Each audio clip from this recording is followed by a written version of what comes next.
Show today is 64th District State Representative Julie Alexander. Hi, Julie. Good afternoon, Bart. Welcome back. Thank you. And Thank you. Shout out to Julie's mom in the audience today. Nice to have you with us, Julie's mom. So first, I want to ask you about yesterday, the lawsuit. The court decided that the governor was within her powers to declare the state of emergency, and both the Senate and House leaders, Republican leaders, have said that they want to appeal. What's the game plan? So first of all, the court ruling states that the legislature did have the right, and the governor is in violation in regard to the 1976 law. So that's where the confusion begins. We have two statutes that contradict themselves. One is silent on that time period, and that's the 1945 law. It does not give a deadline as to how long the governor can maintain her powers. The 1976 law makes it very clear, and that's what the legislature was ruled in favor of. So we had a sense that that may happen, and as of today, we have already filed for an expedited case. We are asking for it to go directly to the Michigan Supreme Court. So as we're seeing this past week, the governor relaxing restrictions in the north, the UP, and the Traverse City region, and the anticipation that that's going to continue, does the legislature still see the need to pursue the lawsuit to the Supreme Court? Yeah, I believe so, Greg, because, I'm sorry. Greg's the other guy. Greg's much older than me. Oh, sorry about that. Sorry about that, Bart. Yeah, absolutely. Because let's ask this question.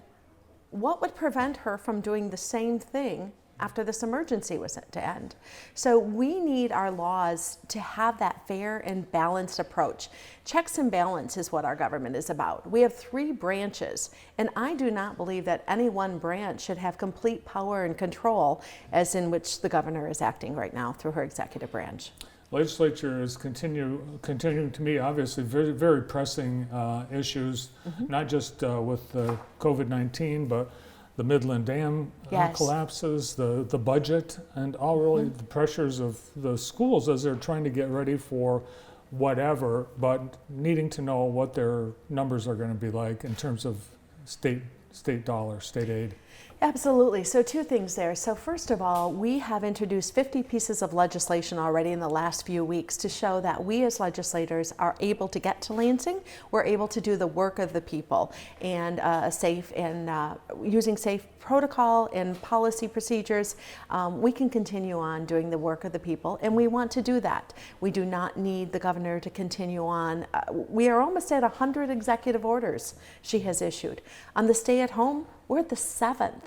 She's issued 7 different stay-at-home orders. So we are here to say that we need to partner, and we have continued to keep our hand open to ask for that partnering relationship. So that's the first thing to show that we can do that. We are asking to be partners in this process. The second piece is, you are right, we have major budget issues. Let's just talk about the school aid fund right now. Every day that our economy is shut down, we are losing significant money that's already been promised to our local school districts. Right now in the current school year, for this last year or current year, however you want to phrase it, $1.2 billion is the shortfall for the school aid fund. And those are dollars the schools have already spent. They've already allocated those dollars, but yet we have that shortfall. So I appreciate the conversations that I've been having with our local superintendents to find some solutions. To me, it's, as a state legislator, I want to reduce the regulations, reduce the barriers that may be in their way for them to find some creative, innovative solutions to get our kids back to school in the fall. So we know that the governor and the state are planning that whatever happens as far as K-12 in the fall, it's going to be a statewide one solution for the whole state, right? The governor's plan? Yeah. Okay. If that's what she says. I know she's got a task force out there. But, you know, Greg, she doesn't engage with us in any conversations. Greg's the other guy. I did it again. And I'm just going to blame my mother. I never do that, do I? It must be my mother's fault. She's distracting me. Well, do me a Okay, favor when Bart. you're on Greg's show. At Will you least call him say, Bart? I will. Okay. I will absolutely do that. So here's Greg what. watches every day, so Greg, you I probably, know. he probably He's- fell out of his chair a He's couple of probably times. liking this. That's all right. I hope he No, doesn't the- hurt himself. The governor's indicated, she Yes. hasn't said, but she's given indications that whatever happens in the fall will be, she wants to have not district by district or county by county, but the whole state. If the whole state goes back, in some capacity, it's going to be statewide rather than district by district. So I would have issues with that. I don't believe that school districts in the UP should have to and be mandated by state law or a state executive order be doing the same thing in southeastern Michigan.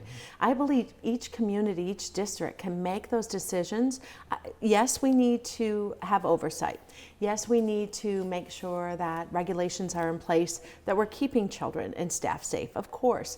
We need to monitor what distant learning or online learning looks like to ensure that academic success is actually taking place. But in that regard, I personally have a real hard time with that. I have been in constant communication with our local superintendents. They're innovative. Our teachers are innovative. Let's take away the barriers to allow them to be successful. The governor has indicated she wanted to get federal help dollars for the budget deficits, in particular for schools. And some have said they weren't in favor of that. Some legislators were saying not that they didn't want to ask the federal government. Should we be asking the federal government? We have a major problem, and it's based on the results of COVID-19. So if the federal government is planning on issuing those dollars, and we can help, and that can help us at the state level backfill our school aid budget. I would be more than willing to accept that. I believe it's $89 million. Again, we have again for this current year, I believe it was $89 million is what they are potentially allocating to the state of Michigan, and we have a $1.3 billion deficit. So that helps with that backhaul, filling that. How about testing? Would that be one of the state requirements that you would agree to back off on? Absolutely. I have the conversations we're having in Lansing right now are about the M-STEP. So the M-STEP is kind of unique because it's a summative test. It just says at this point in time on this day, this is where that child is. What I think we should be looking at are local assessments, benchmark assessments to see where they're at right now, and also what that backslide of 6 months has been. There's a summer backslide teachers refer to when kids are away from school. Bart for 3 months. We're looking at 6 months now. So we need to know where we're starting, where they were when they left, and again, using local benchmarks and assessments that teachers are already familiar with. I continue to ask the Michigan Department of Education, what's our savings in our state by not implementing the M-STEP? It's got to be millions of dollars we have saved as a state because this spring M-STEP wasn't implemented. They have not gotten those numbers to me. It seems to be a common theme in Lansing anymore with a lot of department heads, but we continue to ask. We need that data. We need to know where those dollars were that we were planning on spending, where they went, and there's no reason that we can't do something that's simple, already being done, and less stress and less work for the students, for the educators. So there's state departments not cooperating with legislative requests? We continue to ask for those numbers. It happens in a lot of departments, and we just continue to ask. How about unemployment? And we were talking before the show, that's one of the things Julie and her staff spend a lot of time on. As you've heard, there are many people who have applied for the benefits and have yet to see them. And that's somewhere around 8% of all those that have applied have yet to get the dollars.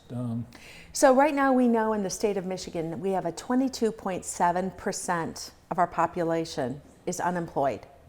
Highest since 1976. So we have a significant amount of individuals that are unemployed and need that assistance. They've been promised that assistance, but yet no one answers the phone when you call unemployment agency. unemployment insurance agency. Nobody, you try to go online, you try their chat online, no luck at all. So I am here to say that those individuals living in the 64th district, I strongly encourage you to reach out to our office. Please email us at juliealexander@house.mi.gov. And if I don't happen to be the legislator that serves you where you live, we will forward that on to your representative. But we have the ability, at least we're here to listen and understand your concerns. We will do all we can to advocate on your behalf through the agency. In addition, I sent in a couple of photos earlier. There is a joint special committee in which looking at COVID-19 issues, and they have been investigating unemployment insurance agency. And I had the opportunity to allow 4 constituents in our Jackson community have shared, were willing to share their stories with this special task force here. So this is a resident here in our Jackson community that was willing to drive up to Lansing and tell her story, how no one takes her call, no one gets her any answers. And the frustration becomes, and here we are out on the Capitol lawn, Leslie was kind enough to take time out of her day to come up and tell that story. But we're in a situation where last week during the committee process, the director stood there and said, no one is waiting longer than 7 weeks. I mean, no one's being hung up on. And we as your representatives are here to say that's not what we're hearing from our constituents. So we're just asking that they hear the concerns of the individuals, work with our offices, and let's solve these problems for people. Because people are in dire straits. I hear it day in and day out. There are people with 2 cents. Yeah. To their name right now. Absolutely. The stories, a couple nights ago, about 10 o'clock at night, I check my emails throughout the day, several times a day. There aren't, maybe a few hours I step away from my computer, but then I'm right back at it because these people are hurting. And a lot of times I just simply direct them to 211, right? If they're out of formula or diapers or food or whatever, need help of whatever nature. But Bart, it's even more than the monetary. I am really concerned with mental health. The number of people that call that are just struggling, the suicide comments that are being made to me, the fearfulness of people in our community. And so I encourage anyone to call our office, email our office, and we will do everything we can to help you navigate these challenging times. Yes, and if you do need help, call 211. They are our resource for everything as it relates to this crisis, so do not hesitate. They have people that are trained, they have all the resources. 211, please call. So what's next week look like in the legislature? What's on the docket? So we will be back to Lansing. I believe it'll either be Wednesday or Thursday. Right now we've been going up to Lansing about once a week. We have committee hearings. I've got some folks from Andy's Angels that and I have been working on some legislation. We, I think, are going to get a vote on that next week. Another constituent reached out to me with some other concerns regarding the medical marijuana licensing, and she's a DHHS worker, and there's a conflict in that law that I believe needs to be resolved. So we're working on that legislation. A lot of pieces of legislation we continue to work on while helping constituents as well. Thanks for taking time to be with us today. Of course, Bart, and thank you for having me. Have a nice Memorial weekend. Thank you. You too. 64th District, thank you. 64th District State Representative Julie Alexander. Up next here on JTV, the pastor of Queen of the Miraculous Medal,